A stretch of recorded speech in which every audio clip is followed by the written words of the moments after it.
ஹா ஹா ஹா. டேய் தாத்தா வந்தான்டா.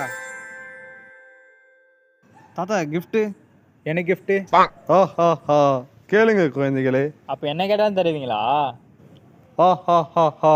என்ன வேணாலும் கேளுங்க குழந்தையே. தாத்தா ரொம்ப நாளாக ஒரே ஃபோன் யூஸ் பண்ணுகிறேன், எனக்கு ஐஃபோன் கிஃப்ட் ஆகணும். தாத்தா எனக்கு கிஃப்ட்லாம் எதுவும் வேணாம். நான் ஒரு பொண்ணை 2 வருஷமா சரியாக லவ் பண்ணுறேன். அந்த பொண்ணை கொஞ்சம் சேர்த்து வச்சுன்னா கிஃப்டாக இருக்கும்.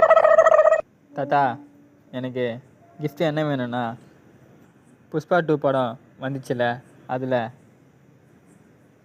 ராஷ்மிகா மந்தனம் வேணும் தாத்தா. ஹோய், நானா உங்களுக்கு கிறிஸ்மஸ் தாத்தாவா இல்லை கிறிஸ்மஸ் மாமாவா? யோ நீ தான் தருவேன்னா இது தர மாட்டியா? அதுக்குன்னு ராஷ்மிகாவோட கேட்பீங்க?